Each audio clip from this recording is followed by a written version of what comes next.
Of course. Brandon is here first, and I have no idea what day it is.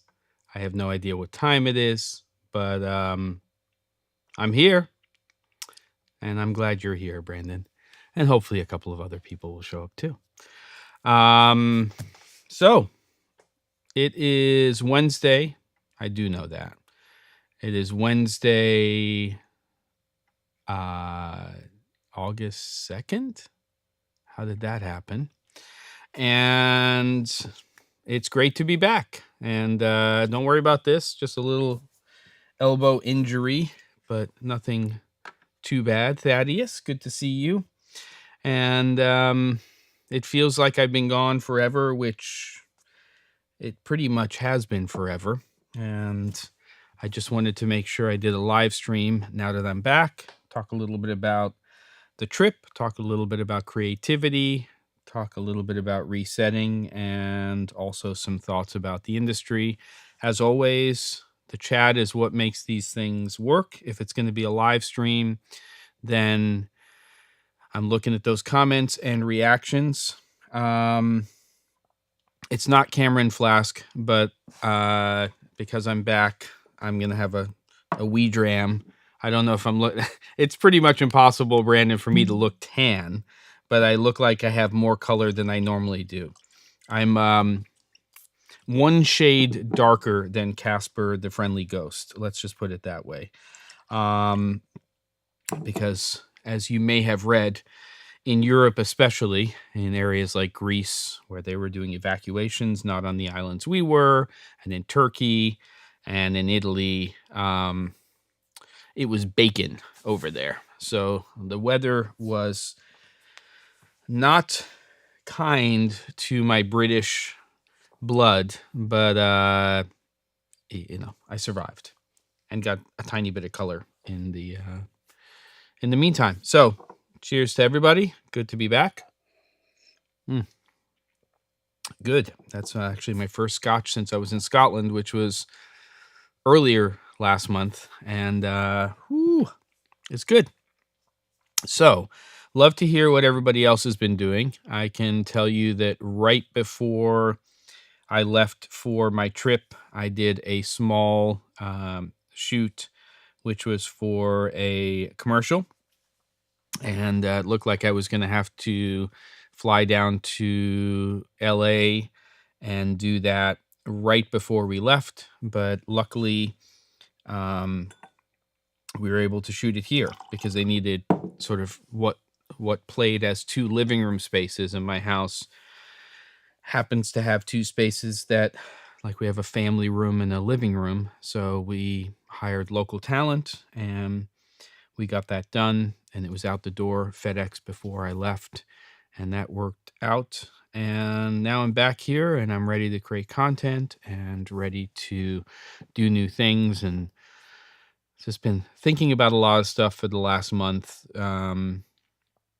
related to all of that stuff and where I want to go, and what would be the ideal for creative work, which probably isn't unlike a lot of other people, which is, what would you love to do? Well, you'd love to do creative projects for other people on an ongoing basis and have those projects be interesting and engaging and get to work with people that you have worked with in the past, that you love to work with, and new people that you get to work with.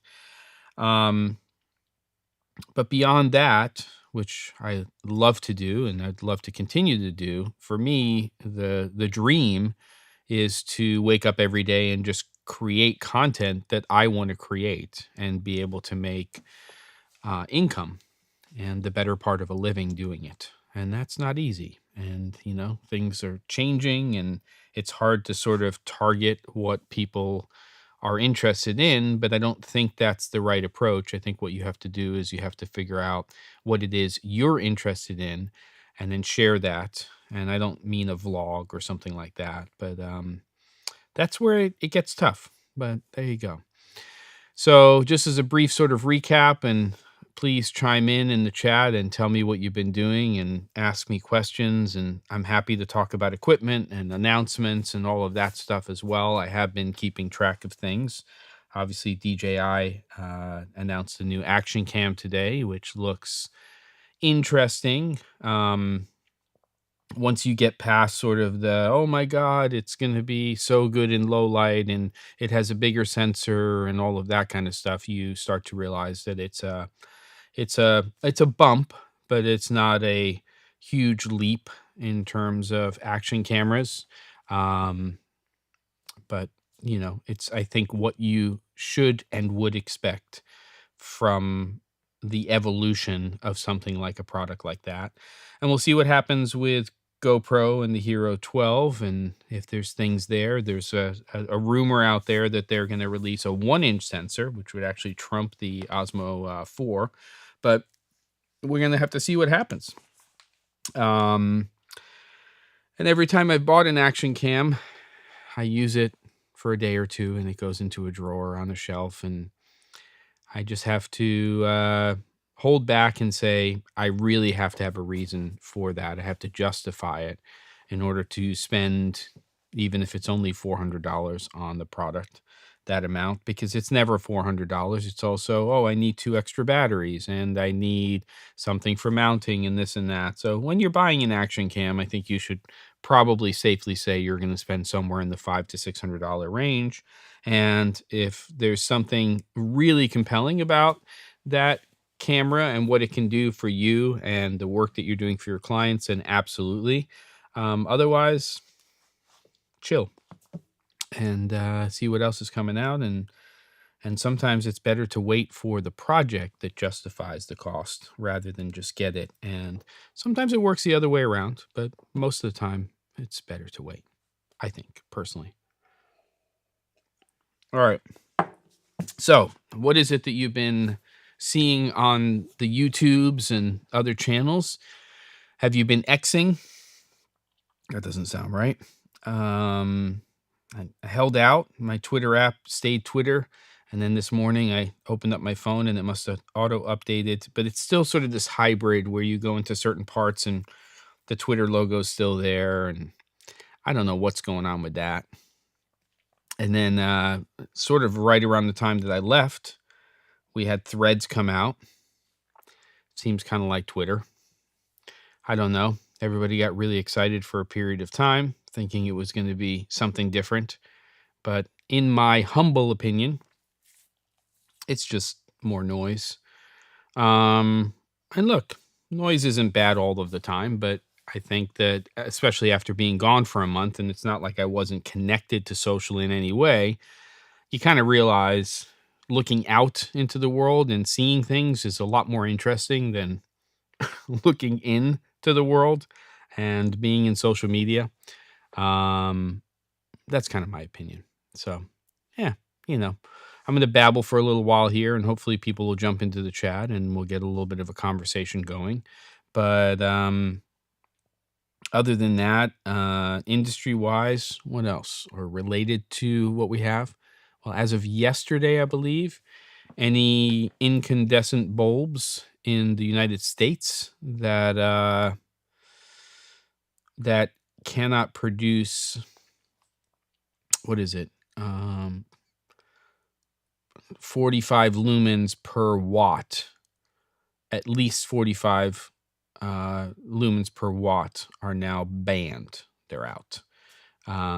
So probably good, though I love the quality of light from incandescent bulbs, but they're not efficient. And we know that LED technology has come a long way. And CFLs, or compact fluorescent lights, are next on the chopping block. So I get it. Let's see. Thaddeus said we had a remote team that shot 7 interviews for us last month and then went to the Jersey Shore to shoot B-roll for our documentary. Monday, we recorded final narration. Yesterday and today, I've been editing the narration. Awesome. We're on the Jersey Shore. What exit, Thaddeus? I've spent a lot of time at the Jersey Shore. Married a Jersey girl.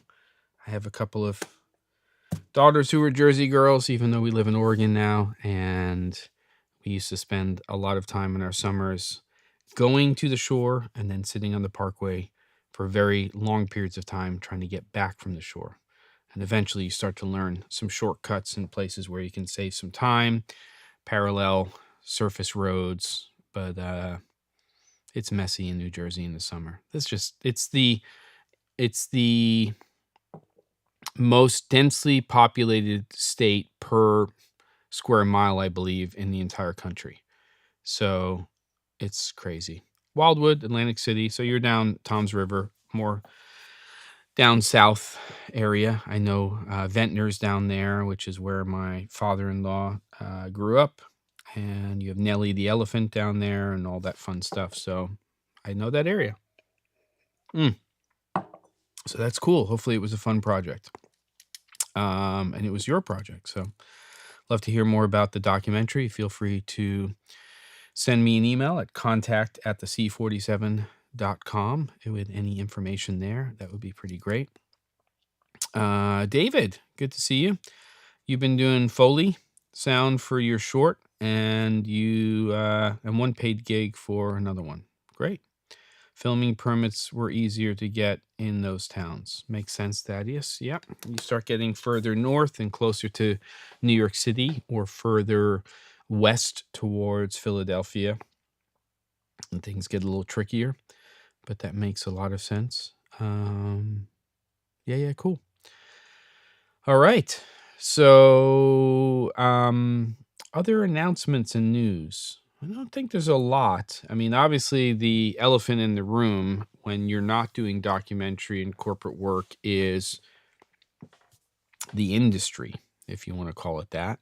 And the fact that now, when I left, there was a writer's strike, and I've come back to, and while I was on my trip, the SAG-AFTRA strike started. So you have this double strike, which together, in essence, shuts everything down. So you have a writer's strike, and some things can continue as they did for a time. No new content could be written, but if scripts were there and there were actors to play those parts, and you had crews and locations and all of that stuff, then to a degree, things could move forward. And that's what was happening. And then, as you know, most likely during the premiere of Oppenheimer, the cast walked out in support and solidarity of the strike that was starting.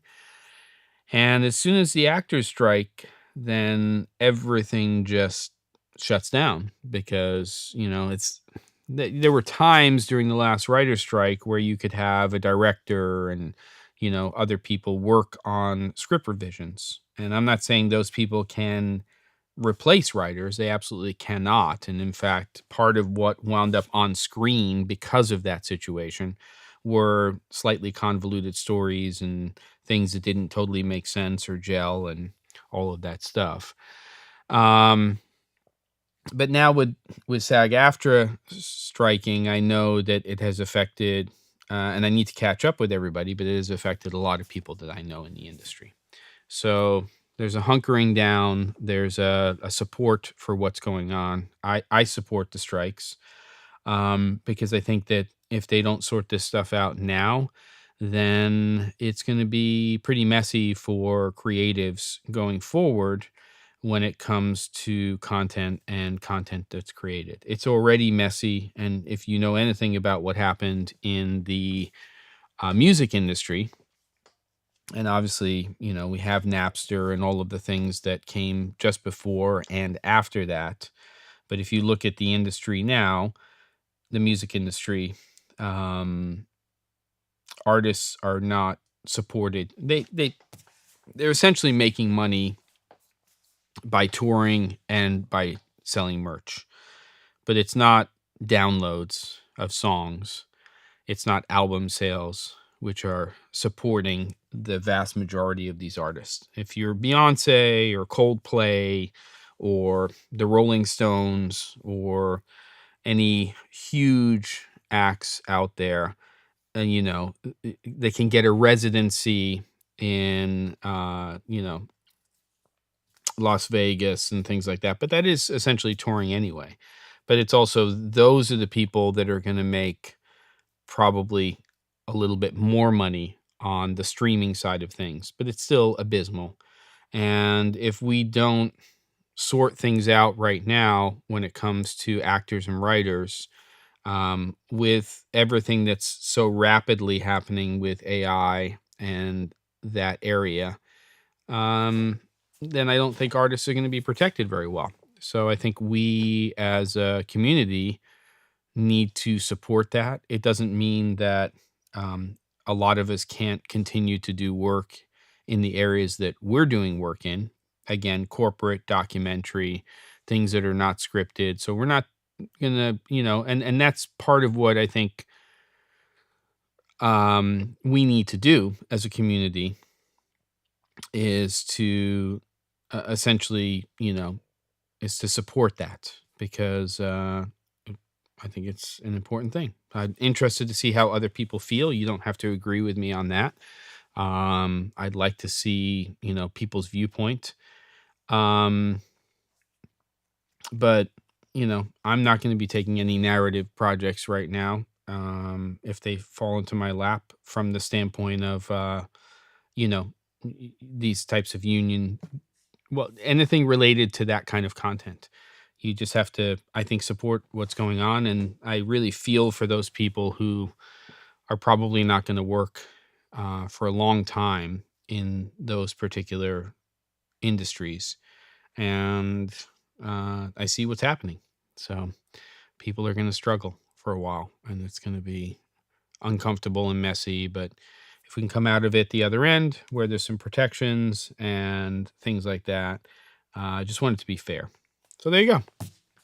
That's how I feel about that. Any thoughts on it? I've got people kind of chime in a little bit. Be nice to hear what you have to say. And we keep going with the conversation. Let me see if there's anything else on the interwebs. I'm on a new computer system here, so I'm just shocked that everything's working, because I haven't been back for very long, and it's all sort of last minute. So let's see if there's something that I missed, or I'm going to scan through here. Canon has the MS500, a very high sensitivity camera. Okay, they've done that, and I'm sure this one's even better. Has what's called a SPAD sensor. I don't know what that stands for, but I'm sure once I read the article, I will know. And kind of interested in this MRMC Cinebot Mini, though there's no price attached to it. You can run this robot arm off of a battery if you want to. And I don't know if there's anything else that's sort of earth-shattering that's happened since I've been gone. Aperture announced the new Light Dome 3s, which just look like next evolution kind of pack flat versions of their mini and regular size light domes. So nothing wrong with that. Good to see that they're keeping that in about the same price point, and they're improving on the product. Let's go over to the Cine D folks and see if they have anything that is worth mentioning right now. Besides your normal matte boxes and things like that. Let's see. We've got new Laowa 24 mil probe lens being teased. What do we have? Hobo Lights Micro has been released. Those little vintage size COB chip on board LEDs. Scanning through quickly here. Sure, their 150 mil T2.9. It's a 1.6x full frame anamorphic, has been released. We had, I guess it's news in the last week and a half. You've got the DJI Air 3, which is a dual lens camera system for a drone that's been released. And it's like a 360 now type of sensor technology in terms of preventing obstacle collisions and crashes and all of that fun stuff. And what else? We've got the 6700 from Sony coming out to sort of bump up from that, that lineage that we have in the 6000 line, which I'm assuming will have some of the AI that's in some of their more recent cameras, like that full frame one that's around 2 gram. What's that called? Like the ZV one or something like that. And then we've got anything else exciting? It's just lots of lenses being announced and released, and my goodness, a lot of them. And the rest is kind of same as-y, more cages and things like that. Here's one. So I'm sure you're familiar with the Molus line, the 100 and the 60 watt ones. And Zhiyun has released the G200, which is sort of carrying through that compact COB form factor for their lights. I get why it doesn't have a USB-C base powering option, but what I would have loved for them to have done is at least say, look, you can power it over USB-C, but you're going to get half the output or 75% of the actual output if you're going to power it that way. Because now you're kind of back to, okay, a relatively quite a compact head, which is well reviewed over on News Shooter. But now you are going into a control unit that's on your light stand, and there's just more stuff going on with that light than you had with the 60 and the 100. So I would have loved for them to kind of carry through some of the stuff they had on those other two.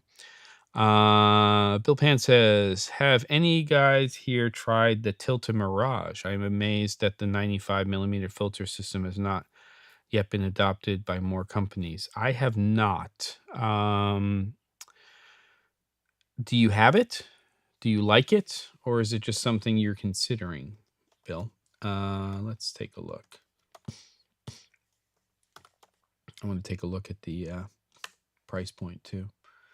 Here we go, because it's cheap, but I just want to see what it's going for on the B&H site. You can do the kit with variable ND 369, just the box alone, 119. Yeah, so very reasonable. There's a motorized version for $599. Yeah, but I'm interested to see if anybody has it or if you have it and what your thoughts are on it, because there's a lot of matte boxes out there right now. What else? Tell me what else is going on.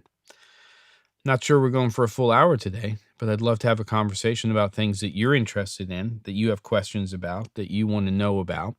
I'm happy to talk about my trip, but that may be pretty boring. But I can tell you that, my goodness, that the food's going to be amazing in Italy, but the food in Greece is just amazing. Bill, you did get it. It's quite good. I'm interested to know why you said quite good. Are there any gotchas there? You got it for 170 euros on Prime days. Cool. So is that just what did you get it? So for 170, it wasn't just the matte box, because it's 119 US for just the matte box. So when you say filter system, was that the matte box with filters in it, and you got it for essentially half the cost? That's my guess. And you get it with the very ND. And how does that work in that particular one? Because normally when you are looking at a system like that, and you're putting those filters in, they're not round rotating filters usually. So I'm assuming, as I think it is, it's a standard map box, which is taking, let's just see. Is it? Should be. Just taking a look. Yeah, it's a 4 by 5.65 filter. But then I see it's separated out from the map box. Explain. Because I'm looking at the way the tray goes in, and it is not a rectangular filter for the drop-in. Oh, I see. It looks like you can use it both ways. So you can use circular filters that drop in, probably the way the motorized system is working. And then you've got your standard 4 by 5.65 filters. And I guess you can use both. But the advantage is if you're using the round ones in there, then you're reducing weight. Is that right? Wireless control. These samples are not great on the Tilta website, but that's a different conversation. I see. So they drop in, boom, boom, boom. Okay, makes sense. Just checked 100 plus 40 for an IR ND. It had a slot to get around 95 filters that are very affordable compared to the standard filters, plus rotatable ND and polarizers. Got it. All right, I see. So it's kind of a modular system that allows you to use the map box in many different ways, but the core way that they want you to use it is you've got a 95 millimeter diameter. You're dropping in step down rings to attach, if you're just using the map box without rod support system, onto lenses directly. And it has a standard filter tray, stackable, which is good. I wonder if it has a tilt feature, which can be handy sometimes for those types of filters to tilt them slightly for flares. And then you really have this lightweight clamp-on adapter. Stackable filter tray. Got it. So it's just, you basically build it out based on the camera system and the way you want to use it. And then there's a dual circular filter tray. That's interesting. Okay, got it. So pretty affordable. Would be interested to find out a little bit more about that. Makes sense. And if it's really lightweight, I could see that being something people would be interested in inside of their kit. Very cool, Bill. I think it's Bill. It's Byll. Tell me if that's pronounced correctly, because it's an unusual spelling. Okay, cool. What else? What else do we talk about from these interwebs and internet that you want to talk about? You know, if I stay in one place too long, the jet lag kicks in because the body still hasn't adjusted over these last few days. You know, the trip back was, I calculated it, was about 28 hours door to door, maybe closer to 29. So there was that, and it wasn't a direct flight. And when you get to the US, you have to do, oh, Bill, you reached out to me when I was in Mykonos, or had left Mykonos. So we had to go through JFK, and there was all that mess, and there was a medical emergency on the airplane. So we were held before we could get off the plane for almost an hour. So it was a bit of a cluster, but we made it back, and it's a good thing, because if we had missed that flight, which had happened, we didn't miss a flight, but there was a whole kerfluffle trying to get from Edinburgh to Italy, which wound up being like, we booked 2 additional flights and we couldn't get our baggage. And then we had to go to a different airport to Glasgow, stay overnight, and then get an early flight. That was a mess. That's on my list of to-dos to try to figure out if we can ever recoup that money. All right. How was Mykonos? Mykonos was delightful. It was, as expected at that time of year, incredibly crowded. We had just come from Santorini, and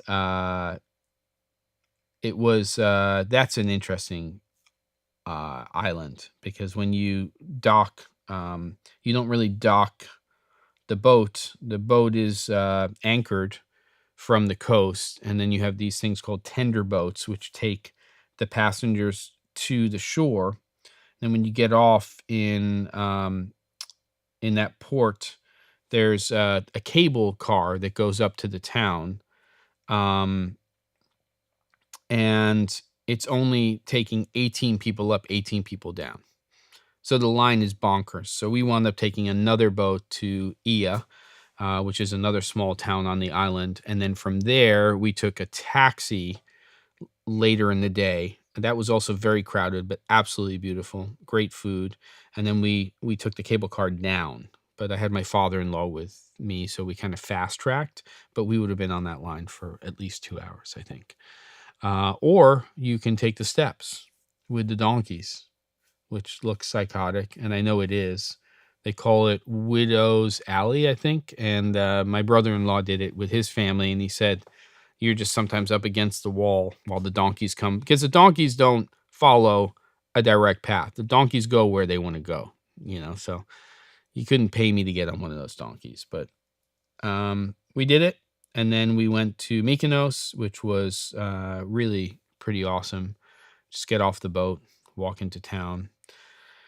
As expected in Greece, gazillions of cats. One of my daughters loves cats, so she was in heaven with all of that. And nobody caught anything, and I don't mean fish, just anything bad, no diseases or anything like that. So it was all good. And then we went off and headed to Turkey, and went to Istanbul and to Kusadasi, and we did also go to Athens, which, because of the heat wave, really, really oddly, was a ghost town. It was the middle of the week, obviously a work week, and everybody was inside with the doors shut because it was so hot. And there was a strike that afternoon, as there are, and apparently you couldn't get into any of the tourist destinations. We made the decision on that day to take sort of a driving tour of the city, but it was literally like 28 days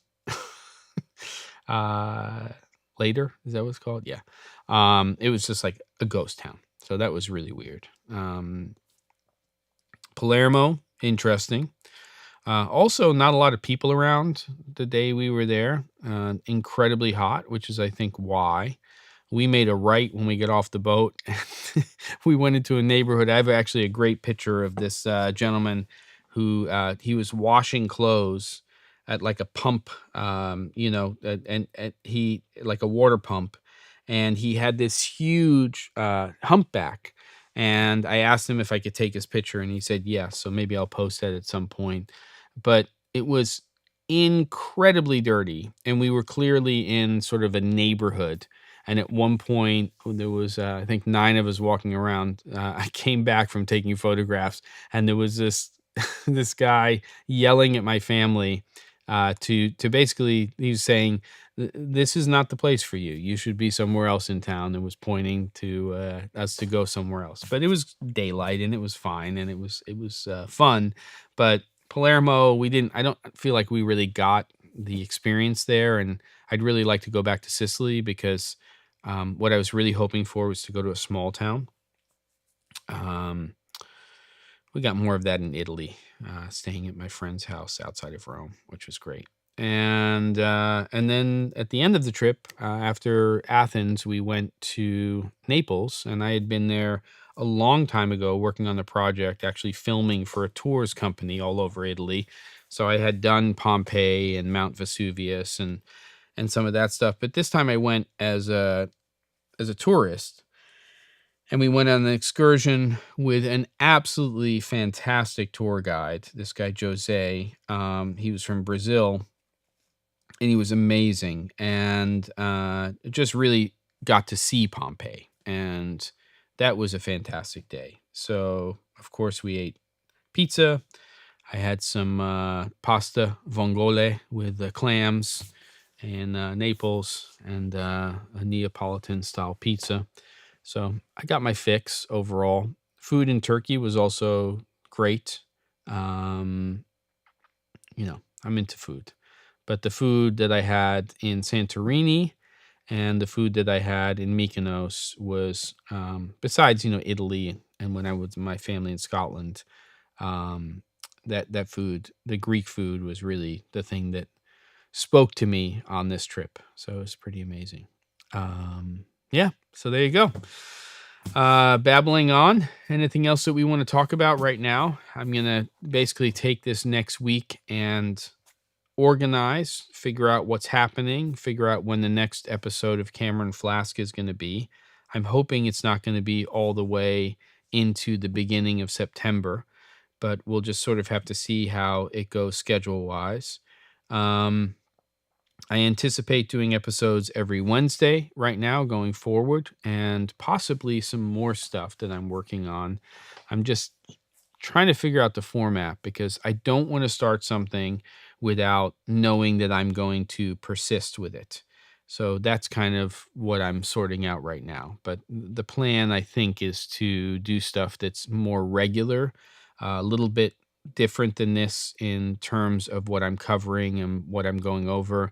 And the big decision I'm trying to make is whether or not it's a live stream or it's recorded content. So I'm on the fence on that. The recorded content is definitely more work, but it might be more valuable content overall. So that's what I'm going to be thinking about. Anything else we want to go over? Love to hear any other comments, any more questions, anything else people want to chat about. Other than that, we'll be back next week and we can go over things. I think that's about it. But I appreciate anybody who has stopped by today. I know this is sort of last minute. I'll try to post what next week's episode is going to be no later than Monday of next week, so you kind of know what it is. But it should be next Wednesday at 3 p.m. Pacific time, 6 p.m. Eastern, and then you do the math in terms of what time it is everywhere else. I'm kind of still on Rome time and Greek time and all of that stuff. So I think my body still kind of feels like it's maybe not 9 hours ahead, but maybe I'm sitting in that sort of 4 to 7 hours ahead kind of period. So there you go. Thanks for watching. And next week we'll get into some additional conversations. We'll talk a little bit more about other things. And I appreciate everybody who shows up. And if you got anything for me to go over with you, or you have any questions, again, just send an email to contact@thec47.com, and I'll talk to you all soon. Take care.